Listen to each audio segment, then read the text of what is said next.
សំឡេងជុំរៀងមួយម៉ឺនអាឡ័យជុំរៀងច្រៀងថ្មីនឹងក្រោយបងអងជុំរៀងនាងក្រធ្ងោស្ដាយស្រនងស្ដាយចិនដែលស្មងស្ដាយឈ្មោះស្នេហាជុំរៀងសោកស្ដាយคล้ายជាពរជ័យជាចំណងដៃដនថ្ងៃរៀបការច្រៀងរងជាប់រឿងដែលឥតខ្លឹមសារជារឿងអនិច្ចាស្នេហាព្រួលប្រែតែស៊ូកាន់ចិនទាំងម៉ឺនអាឡ័យ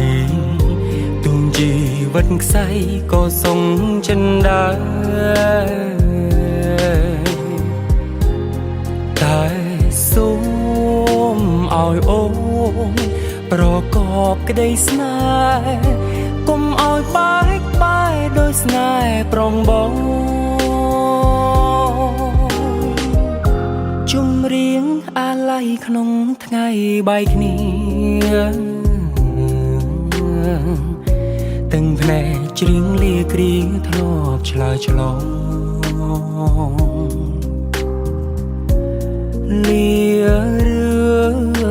ទាំងអស់លាឈ្មោះអូនបងលាចិនដែលបងឆ្លងស្ពានជីវិត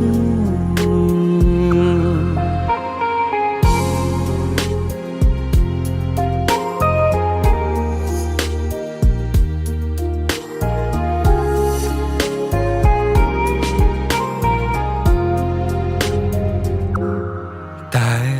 ស៊ូកាន់ចិនទាំងម៉ឺនអាឡ័យទុំជីវិតខ្សែក៏សុងចិនដែរតែសូមឲ្យអូនប្រកបក្តីស្នេហ៍កុំឲ្យបែកបាយដោយស្នេហ៍ប្រុងបងជុំរៀងអាឡ័យក្នុងថ្ងៃបែកគ្នាទាំងភ្នែកច្រៀងលាគ្រាធ្លាប់ឆ្លើយឆ្លងលារឿងទាំងអស់លាឈ្មោះអូនបងលាចិត្តដែលបងឆ្លងស្ពានជីវិត